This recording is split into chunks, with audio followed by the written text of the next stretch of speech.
Welcome back to the podcast, guys. I ran a survey and I didn't really get a clear answer, but let's just go with QBs. So welcome back, QBs. The other option was banterlings, but yeah, and not a lot of people vote for that.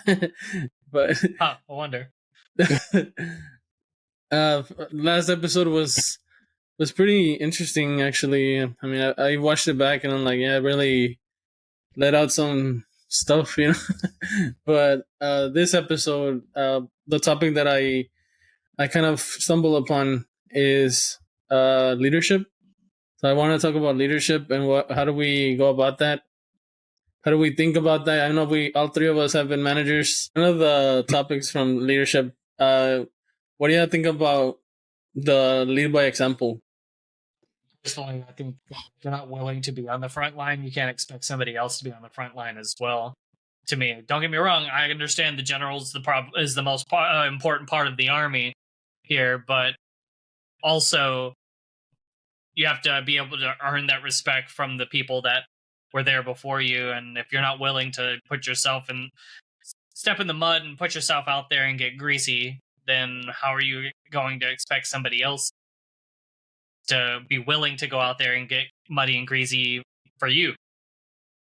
I don't know. I like the lead by example. It's not. I don't like the do as I say, not as I do as much. And in the past, I was that kind of manager, that leader, and I don't know. It wasn't. It just something didn't sit right with me because I wasn't like that in sports and other things, but I was also taught, like, for example, in a hotel, I was like, I'm not supposed to be the one up there putting myself in the middle of things and stressing myself out while everybody else around me is just chilling and hanging out, because they're just going to take advantage of that. And to learn to step back, too far back. And it got to a point where it's like, yeah, I don't need to be a leader. And I didn't want to anymore. I was like, I'm good. Get a paycheck and go home. What do you think about that, Aaron? I feel like I do a decent job at leading by example. Um, you know, even though I would like to switch to what is it, like, do us the same as I do. The particular situation in which I'm in doesn't give up to that type of scenario. But I mean, I feel like I was in the trenches for the longest time. I feel like when it comes to that team that I manage, they don't really question what I have to say or what I tell them to do, because I have gotten them out of troubles before. So I don't know. I feel like it's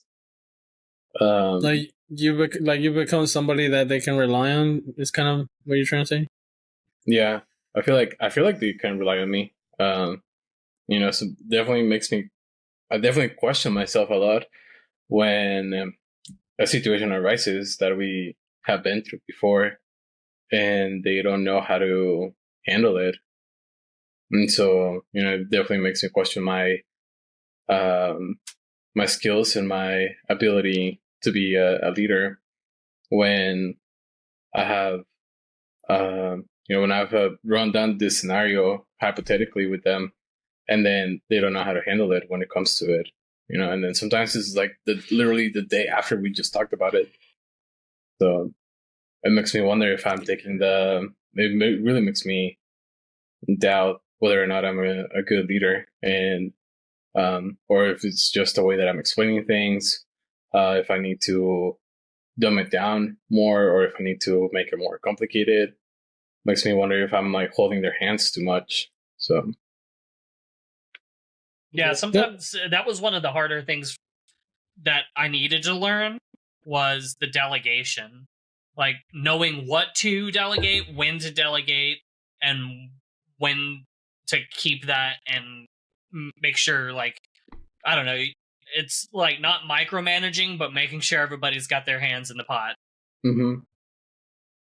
Yeah, I hate micromanaging because I hate being micromanaged. Right. Hell yeah. Fuck yeah. But Get me out of there. I want to be able to trust you to be able to do your job. I don't want to have to check on you all the time. And if I have to check on you all the time, then it's a burden on me, because that means I'm miserable having to check on you, and you're miserable because I'm constantly checking on you. There's a disconnect here. Yeah. I mean, to Help me, help you.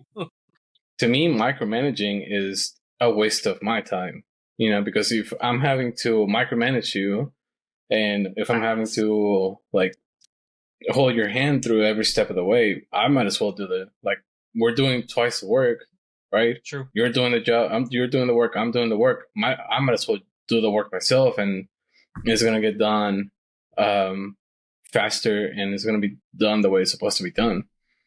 You know? So like that's how I see micromanagement. So I have a like my experience as a manager. I've been learning. It's crap, dude. Yeah. I've been learning how to better my skills or whatever. Coming in on checking on Brandon. Mm-hmm. Yeah. I've taken the advices that I have gotten like from basically everybody in my career. But as far as micromanaging, I feel like yes, it's a bad thing, and yes, I used to do it as well. But let me explain why. Like, so micromanaging, I this feel guy, this guy, I'm sitting at the desk. His desk is like right here. All he has to do is look to the left. Hey. You did that wrong.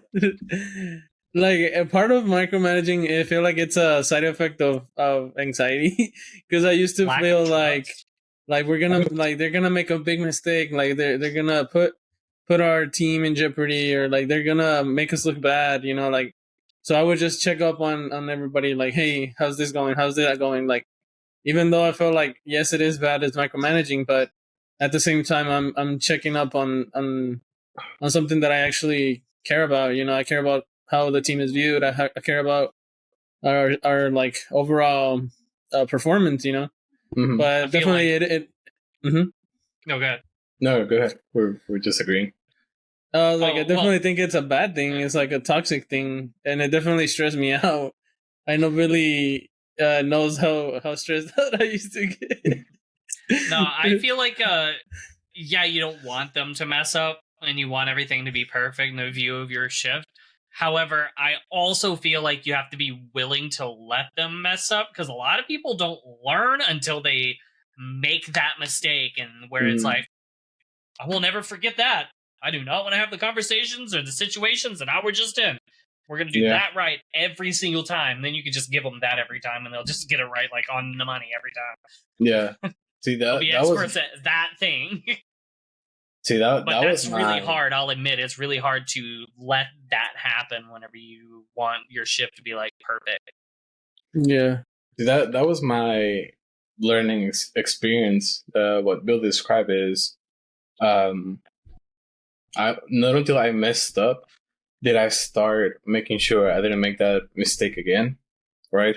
And I hated, and still kind of do hate, being called out on a mistake, right, in front of everybody, and look like an idiot in front of everybody, right? That's kind of when I first started. That's what motivated me to make sure I was not making the same mistake a second time, you know?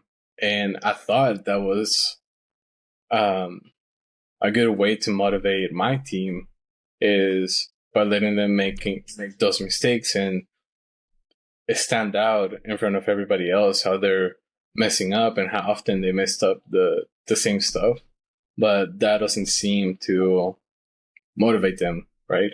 So, and then it's like, well, how about now that you make the same mistake so many times, and now you're on probation, like that should be an even bigger motivation, at least to me. If I was, you know, like in probation at work, or when I was on academic probation at school, like that motivated me to do better, to get out of the situation in which I put myself in.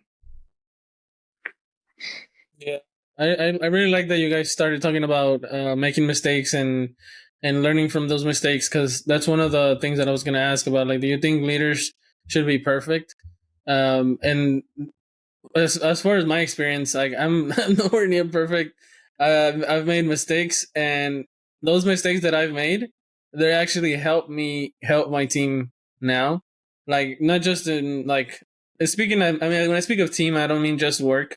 I mean in every essence of like life. So I Mhm. make a mistake here, and then I know like to give that advice. I know to teach that next person like, hey, watch out for this or watch out for that. That's you can be perfect and then not stumble upon like a learning experience, like Yeah. I think more than, like managers or leaders being perfect, I think what truly distinguishes a leader slash manager is recognizing your mistakes, right? So, like, if I make a mistake in front of my team, I immediately like acknowledge it. I'm like, oh, I was wrong. I give you guys wrong information, or I give you guys the wrong advice. Yeah, Brandon. So I think so I think more than not making mistakes or learning from your mistakes, I think the bigger way to connect with your team is acknowledging that you made a mistake. Because then, to me, like if my manager was acknowledging those mistakes, it makes them more human. And I think as a person, you should always be a little humble, or life is going to humble you. So. you guys are really hitting like my talking points today, because I was hitting there. So like, speaking of humble, I feel like you can, I mean, there's a lot of people out there who I feel like you guys know like they're cocky and like, like they'll say they're doing everything perfect or whatever. I'm not necessarily calling anybody out, but I'm saying Yeah. like, The morning I manager seems perfect. Yeah, that guy. Yep, that guy. I'm not cocky. I like show my work and I try to be useful, but I'm not cocky. Like, I don't say I'm better than you in any way. Notice how he. Wait a second. Hold notice on. how he glossed over not acknowledging his mistakes. But okay, I'm not perfect. But he doesn't acknowledge that he'll make a mistake every now and then. I'm not better than you. But I don't do But a mistakes. little bit. Okay, yeah. No, I mean, like in life in general, like I've always been scared like of being too cocky, and sometimes it's a bad thing. Like, sometimes when you are cocky and you are confident and you like show that you're perfect at a skill or something, that's when you grow in a career, or that's where you go to like a better job or whatever. But it can backfire as well, because once you start acting like, okay, I know everything, then you stop learning, you stop growing. And like, it's kind of like I think, what's the word, caveat, right? Like, you're stuck in this like situation where like either I show off like my confidence, but then again, like I'm still making mistakes or whatever. Like, what do you guys think about that? Like, do you think you can be confident and go for that like big like career move or things like that, or should you continue being humble and just take life as it comes? I think it's like so essentially you're wondering if you should remain cocky and move on to the next thing and continue growing, or be humble and stay where you're at. And honestly, I think that is depends on the person, because some people just want to make a paycheck and go home and spend time. Like, they're there for their check. They're there for that check. When that check is done, they got a life. Their work life ends at that time off when they clock out. That is like, my day is over with that. This is my life, and there's nothing wrong with that. However, there's also nothing wrong with wanting to grow. Being there is a obnoxious cocky whenever it comes to be knowing what you're doing, and I have been that person, moved up and moved on. I actually knew about that thing. until I got to a point of where it's like I mastered that. But I feel like if you're going after something and all you want to do is master it, it's similar to ADHD's hyper focus. Is like you just hyper focus on that one thing and you learn it and learn it and learn it and whenever you learn it to the point where you got it down, that's whenever burnout starts setting in. And that's kind of like a situation with like people with ADHD. A lot of times they'll hyper focus on one thing and hardcore focus on that, and then whenever they've got it down, they're like, "Whoop, next," and then that is like, we're moving on from that. We're out of here. Next, moving on. And like a lot of in the professional field, like that leads to burnout and then leads to losing your job or needing to find a new job. And because of the market being so rough right now, yeah, if you're not constantly like putting your name in hats to see if there's ways to go, you might be in a rough situation if that cockiness comes back and bites you on the ass. Yeah, I agree with Billy. You know, it kind of definitely depends on the person of what kind of their end goal is, whether it's to grow within the company, their work, or if it's to just cash a check. You know, for a lot of people, that is the goal. Is just, hey, I'm here for the money. You know, from 8 to 5, 9 to 5, whatever your schedule is. And then there's other people who really care or really enjoy what they do, so they try to, you know, go above and beyond.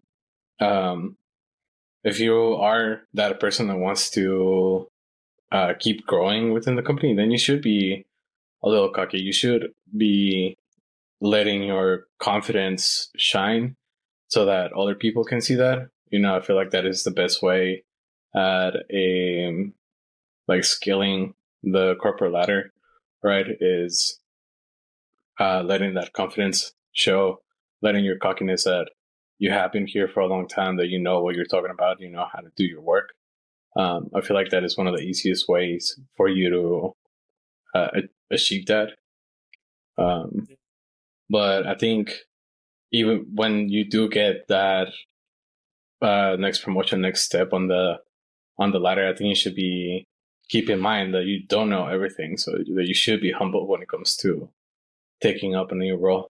Because the last thing you want to do is come up into a new role that you know nothing about, and you know start trying to be the big person and calling on the shots, and then you're really gonna get humble real quick.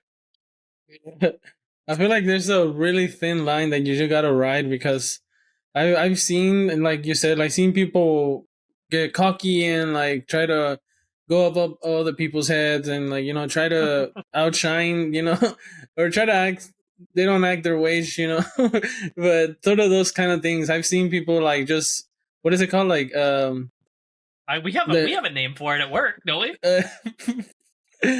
Lord Farquaad. No, like what is it? Icarus, right? Like you fly too close to the sun, you're gonna get burnt. Yeah. And that's one of the things that I always think about, like me as a person. I know y'all think I'm like, oh, like this guy, you know, over trying to do everything, whatever, but I know where like I stand. Like I'm not gonna go try to do something that I know I'm not gonna be good at. Like once I find out something I'm good at, I'm like, okay, I'm sticking with this.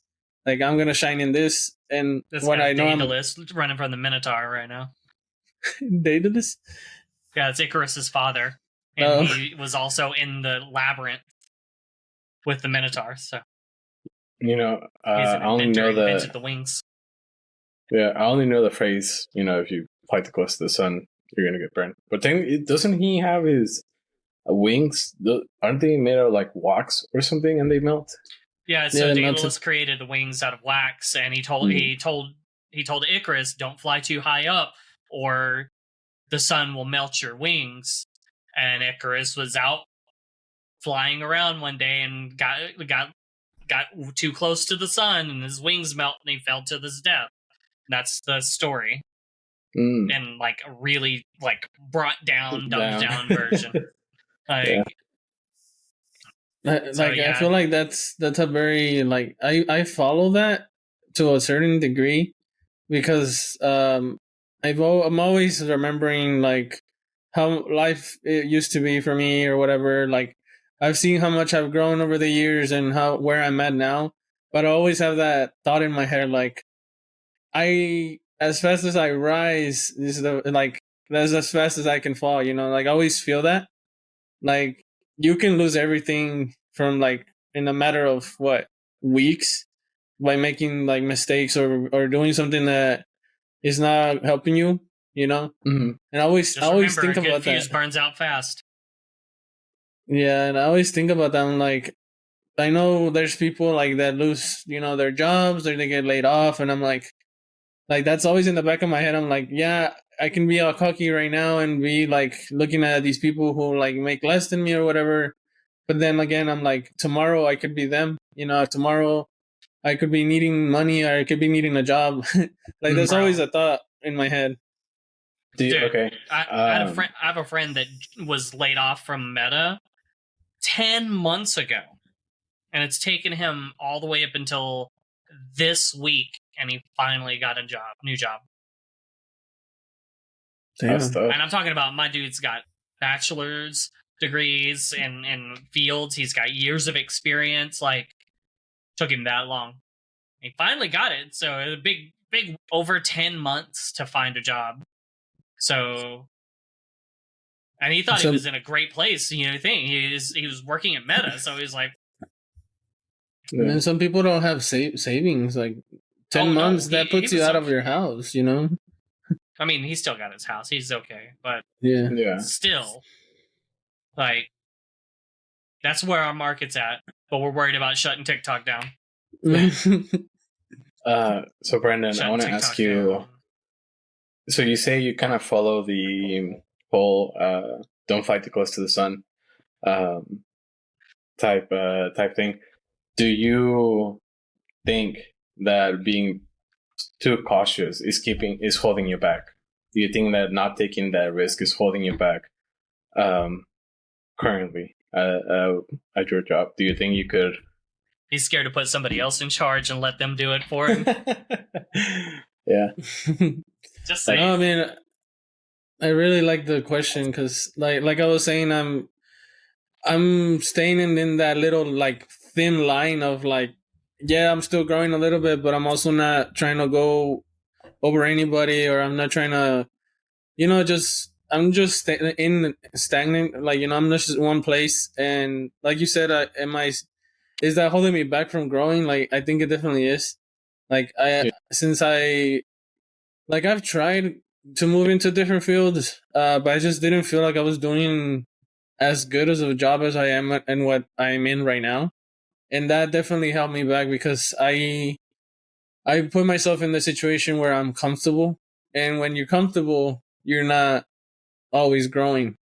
And I feel like that's something that if you want to rise, you have to risk, you know? You have to shine out like out of the rest of the people. I don't know what do you guys think about that? I have a question for you though.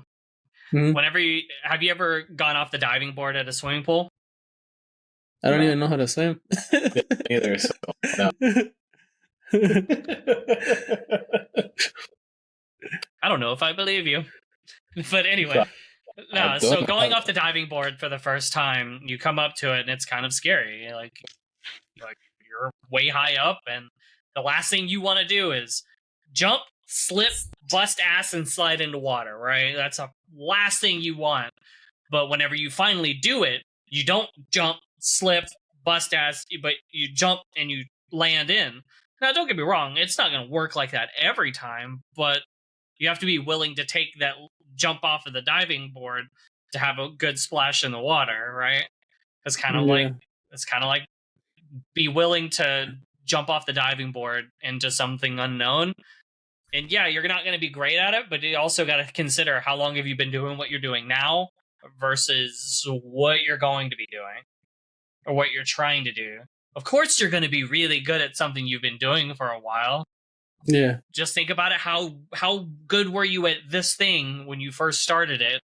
You're probably pretty similar here, right? Not very good. So you have to be willing to accept that being not as good at something to grow, because that's what it is, to grow as a professional, is to go from being really good at something to something you're not really good at, learning it and being really good at it as well.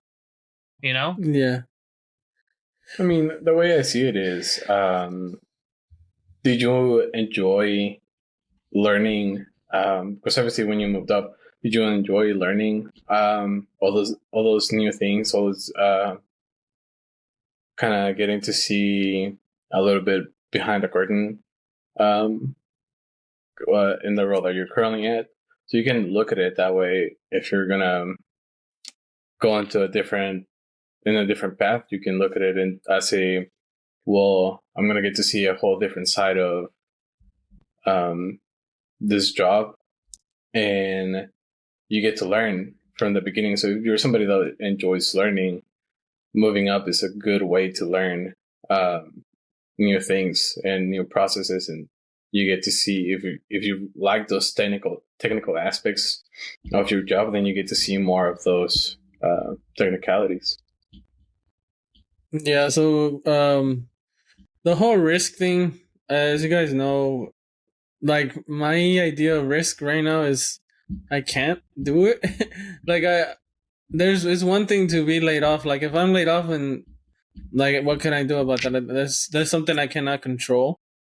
But as far as to risk right now with 2 kids, like that wouldn't be a good idea for me, which is why I'm not moving like you mentioned earlier. Like it's holding me back, yes. But when I think about risk, I feel like I have to be in a certain place. Like, okay, I have enough savings that can hold me down. Like if this doesn't work out, or I have a plan B sort of thing. Like right now, I don't have a plan B. I don't know if you guys have a plan B. So I'm gonna answer your question. So I don't have a plan B because I just trust life. So, you know, I mean, it sounds like you gotta have like a plan B, C, D, E. Like you want to make sure you have all your exits covered before you try to do anything. And this is something that my girlfriend doesn't like, is how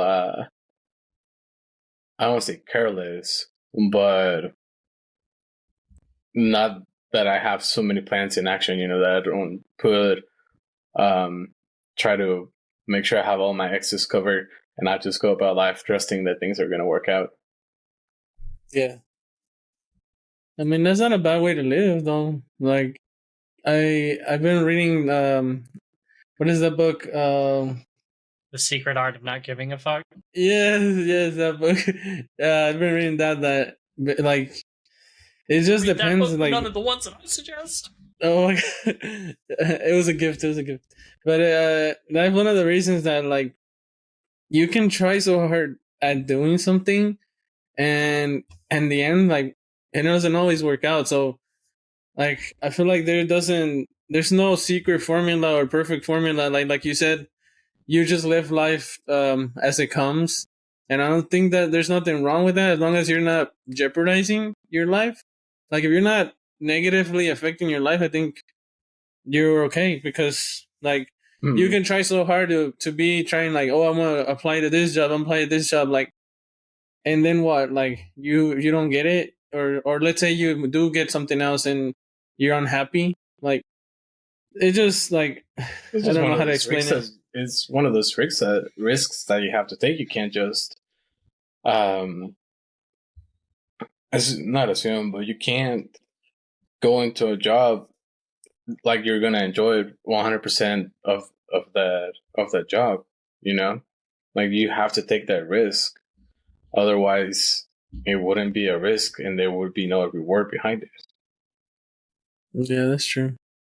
You know, I mean, you could spend like 10 months looking for the perfect job, but even at the end of even when you get it, it might not be the perfect job. There's probably going to be something that you don't enjoy about it, whether it's the hours or your coworkers or just the way that things function at that at that job.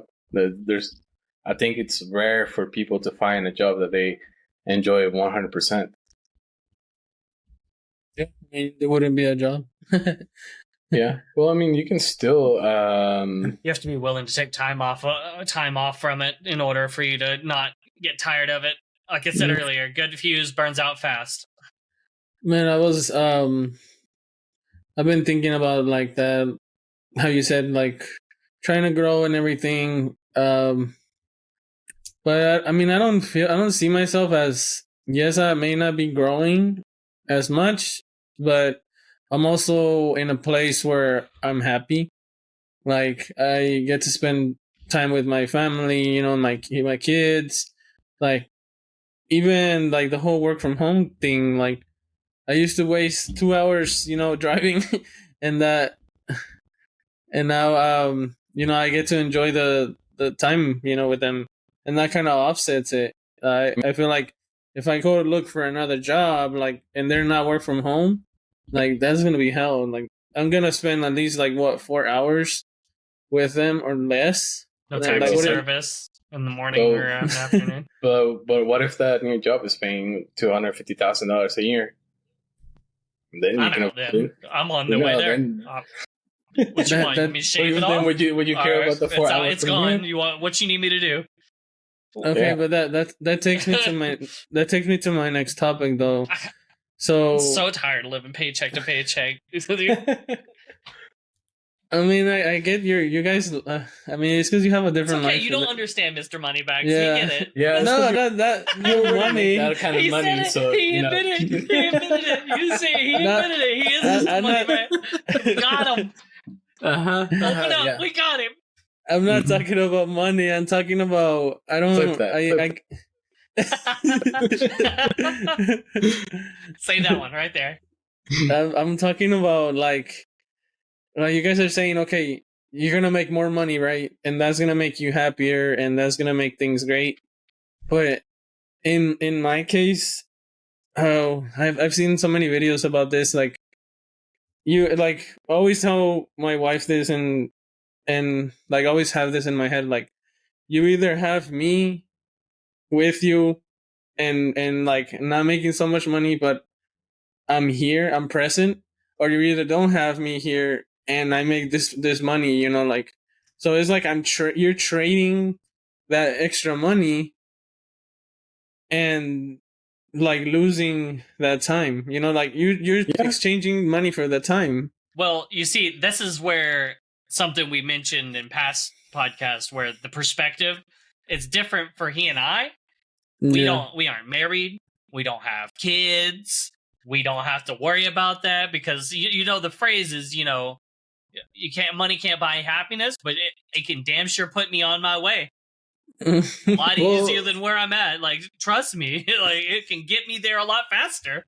Not so much buying you happiness, but money can facilitate a lot of things. Like making, you know, a lot of money could lead your wife to stop working, you know, and she could spend more time with the kids, you know, take the stress off of her. You know, you could also afford like a babysitter or, you know, more help around the house to clean type thing. True. Or just more room for your kids to play. Okay. So you guys, okay, I get your guys' point, and that's something that I would do, obviously, if I were making bank. But think about it like this. So, like, going back to the subtle art of not giving a fuck, like, you always gonna have something, like, there's always gonna be a problem. You just gotta choose what problem is worth dealing with. So let's say, okay, 99 problems and most of them money could solve. But let's say, okay, let's say you say it, dude. Let's say you win the lottery, right?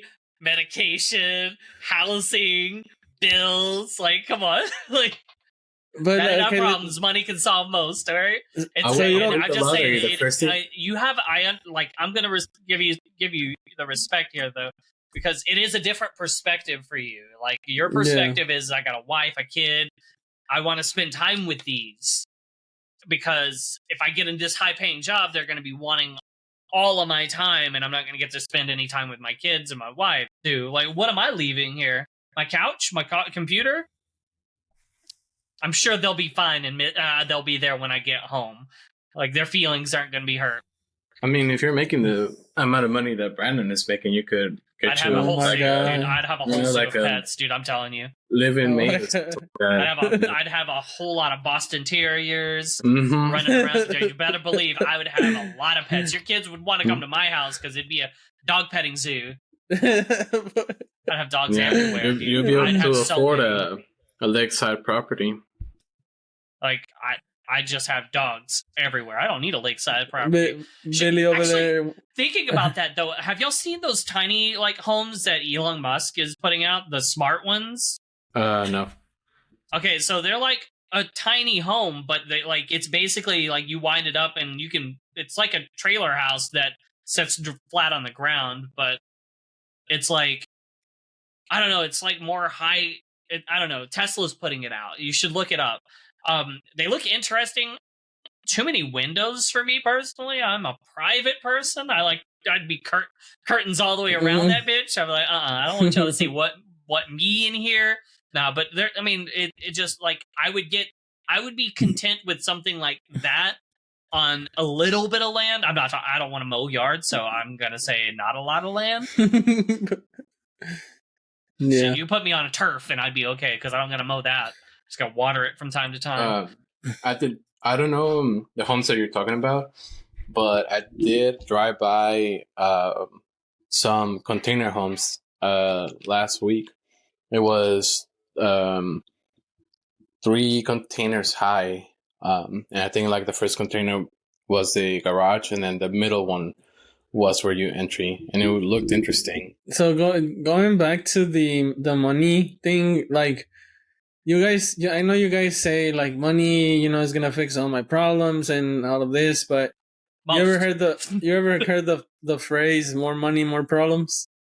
Yeah, for people that have to worry about family like that, because you're gonna have family come out of the woodwork. So you know what I'm gonna do? I'm gonna treat them the way that they treated me my entire life when I was homeless, when I lost didn't have anything or a place to live. They're gonna be the first people that I go and be like, "Who is this? Hello?" Click, block. Yeah, those problems. I mean, they're gonna come after you for like, well, I did this. No, you didn't. No. Sue me. Oh, we can go to court. I can afford a better attorney than you. Yeah. Guarantee it. Let's go. Like no. More money, more problems. The thing is I was saying this last night. If I win the lottery, I wouldn't tell anybody, but there'd be signs. You'd have to be close to me to realize those signs, but there would be signs. I feel like the more money, and more money, more problems incorporates people that have like, for example, this actually like emboldens your point here, Brandon. If you were to get more money, it'd be more problems for you. Why? Because you have a large family and you're pretty close to your family, right? Yeah. More problems. Why? Because you got more money, you got more things, you're shelling out. You're like, okay, yeah, all right, here you go. Here's this. You're helping out all your family, and all of a sudden you don't have more money. You just have more problems, aka more bills. For me, I wouldn't have that. I would set up stuff for certain people. For example, if I was to win the lottery, I'd set up stuff for a certain amount of people that were there for me. They would be taken care of, and I would fuck off. I feel like I would just fuck off. And anybody who hasn't been there for me, guess what? I don't know you. Clearly, if I knew you, you would be taken care of. And you would have been one of the first people. Are you saying Brandon has a big family just because he's Mexican? No, I'm saying that he does basically a taxi service in the morning and the afternoon. Go ahead and amplify that. Wonder if he was to get more money. Like, come on now. Yeah, see, with more money, you could afford to have somebody. Oh, yeah, you could actually get somebody to Uber them for you, and you can just sit at home. But that's another bill. Yeah. No, but deep down, I feel like that more money, more problems type thing is one of those made up things that people like. Rich people say to I mean, I definitely don't think it's made up. Like, there have been people that won the lottery and their lives got way worse because of people coming out of the woodworks and not leaving them alone about so many things.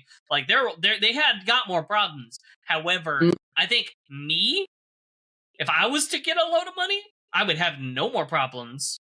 Well, I might have a few more problems, but I think those are all up here. Just as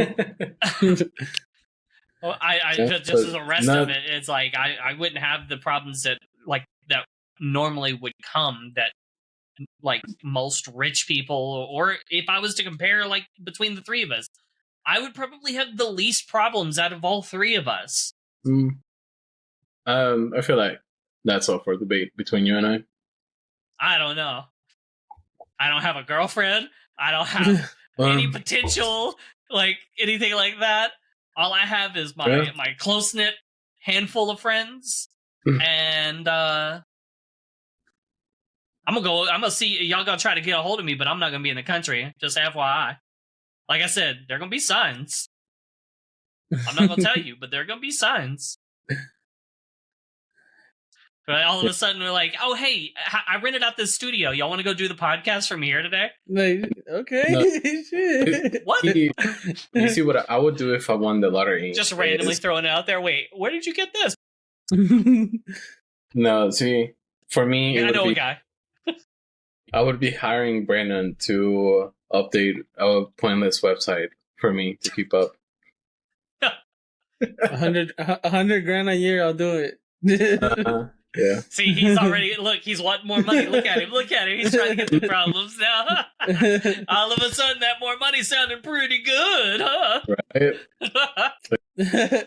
No, but I think that there's a line. There's always a line that you just gotta stay on. I feel like, because you can still be humble when you get more money. Like that's not what I'm saying. It's not like I'm gonna be like, I don't know you guys, right? I don't know my close friends. I'm not gonna like, I got more money. Hey, I'm gonna be like, hey, I'm going here. Anybody want to go with? I got 2 plane tickets and I already got the rooms taken care of. No? All right, I guess I'm going by myself. I'll see y'all when I get back. You know, just get to be able to do those things. Like, just having that option to be able to do those things. Or how about this? The option to be like, I know where I'm living. I don't have to worry about where I'm going to renew my lease, where my rent's going up, or I don't have to worry about like moving because my rent's going up, or I have to do this with my house. Well, guess what? Just hire somebody to do it at that point. Like, so, all right. Kind of in the realm of rent going up, would you rather have your rent go up or your property taxes, your property value go up? Are you asking me? Because I don't own a house, so it would be property. The one that was that owned the house. I'd rather it's because it falls in the same area, because when my property value goes up, my rent payment goes up. So if I'm moving, if I'm going to sell the house soon, I want the high property value. But if I'm staying here, I don't want that property value. If I see my property value exceed how much I'm paying for it, sell it. We'll find a new place. We'll find a new place. Sell it. I'm making some money off of this bit. Realistically, you're not moving anytime soon, so unless that property value goes through the roof, then all of a sudden, Mr. Hypocrite over here, he's saying that I don't keep you updated. When did you get in the house? He's talking to you. I was talking to you. He's talking about you, fam. I was like, what am I gonna get? We're not talking about him. I don't make the same amount of money you do. How am I gonna afford a house? I have dual income with my wife, so that doesn't count. Now he's flexing on us. Now he's got a flex on us. Damn, weird flex. Okay, buddy, chill out. I mean, I don't have to throw out the man. Shit. Just get a sugar mama. Don't even tempt me. There are things like, if I didn't have to worry about paying bills and I could stay home, better believe I would be a stay. I told you guys this. Y'all seen The Way of the House Husband? Yeah, that'd be me. You need something? I'll make sure the fridge is stocked. I'll make sure the house is clean. Whatever. You need laundry done? I know how to do that shit too. I even separate my laundry. Fabric softener? Yeah, I know how to do that too. Shit, I don't care. Stay at home husband. Yep, I got you. You hear that, QBs? If you're looking for This guy, don't stay-at-home even. husband. No, don't even, dude. Why not? Do You not. never My know. DMs are not open. Oh, come on. You should open them. Nah, my DMs are closed. We'll share his house address in the How about comments. no? How about you don't? Whoa! Don't ask me like that. No, how about you not do We're that? gonna leak out his phone number. But like for real though, you're telling me if you could be a stay-at-home house husband, right? Excluding you, Brandon, because you would have a lot more responsibilities than he and I would. Yeah. You'd have to take care of the kids. You'd have all that, and you already are a stay-at-home house husband, so kind of doesn't fit. Yeah, he's already doing it for free. It kind of doesn't fit. You work from home, and when she goes back to work, then you're the house husband at that point. So yeah, Mhm. so you don't. No, it's not the same. So, Brandon, do you wear the oh my god, I Apron? forgot. Yes, he does. The The maid apron, yeah. outfit? Yes, he does. Yeah, Did I wear the what? the apron. Maid outfit. But- Oh no! Don't lie, dude. Mhm. Yeah. I'm sure Talia would appreciate that. No, I'm not a She full on comes home and house you have the husband. duster, like, oh, hey, honey. She would Not a she would duster. lose it if you. She'd be like, "What's wrong with you?" She wouldn't believe it was real if she saw she come home and see you cleaning like that. What you Uh-uh. mean? I clean. I didn't say you don't clean. You said you're. I didn't say that. I just said you cleaning like that. She'd be like, By the way, "What's wrong No, with you?" this man was sending me memes on Instagram at 2 a.m. the other night when he had work the next morning. No, Oh, you Brandon. thought? Oh, Brandon. I It was was like, 2 I or was 3 like, in you the need to morning. chill. You don't need to call me out like that. My insomnia is got a mind of its own, bud. Just because Yeah. I send you stuff sometimes at 5 a.m. when I got to work at 8 Yeah. doesn't mean anything. Well, dude. trust me, I've noticed. It would be like 4 in the morning and be like, Billy is online. Say hi. I'm like, why Don't is say he hi. online? Don't say hi. There's no need to say hi. He's miserable right now. It's okay. You don't need to say hi to him. It's not gonna make it better. For the 2 people that got out of the overnight shift, you guys seem to be awake in the middle of the night a whole lot. Dude, I'm telling you, my circadian rhythm starts at like 11 to 12, like 11 a.m., 12 p.m. Like, I can naturally wake up at those times. And going to sleep, like, I don't, like, if I was to go to bed at, let's say I go to bed and fall asleep at 10 o'clock, I could sleep for 8 to 11 hours.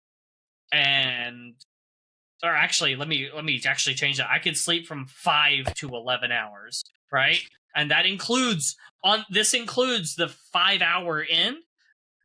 I could wake up and then be awake and I'd be tired as fuck in the morning, but once it hits a certain time in the evening, I'm wide awake. Doesn't matter Yeah. what's going on. I could be dog tired. Even like whenever when we were on the overnight and we were doing those double 24 hours to flip the schedule to be a normal person for like half a day and to flip it again to being back Yeah. to a zombie. Yeah. So even then, like on some of those days, I'm like, I'm wide awake. It's fucking 2 a.m. Well, I'm see, running on 5 hours of sleep. What is wrong with me? I'll trade you. You can come back to the overnight, and I'll take your No. job. No, you don't Yeah. need that. I mean, nah. Yeah, totally. You'll love it. You'll love it. I don't want to be a Aaron- leader. Aaron, you forget that I'm over here not even able to sleep because I have a newborn. Like, well, that's why I'm up at 3 a.m. Nah, I know you want to talk to me. I know that's why you stay awake. Oh. I bet you David doesn't have to stay up for you. David's not even. David's You not even still on available. this? Hold on, wait. You still on this? This whole David jealousy, dude? We're We need to gonna get have David him. in here. We need to get David Yeah, in we're here. gonna get him on the podcast and Yeah, we need to get David in here. duke it out. Y'all Like, what fighting was over Aaron? What is Aaron's favorite drink?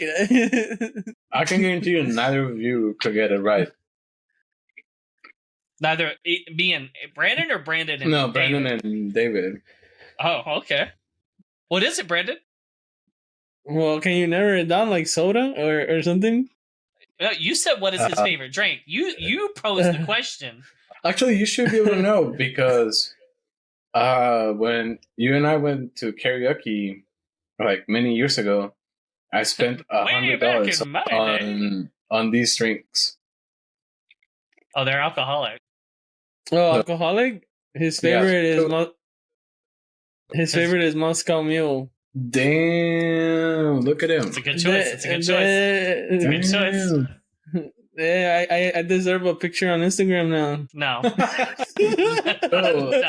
no, because then he's gonna have relationship problems. So no, don't do that. Don't do that because his girl's gonna get after him if he puts somebody before her. She literally just yelled at me. See what you started?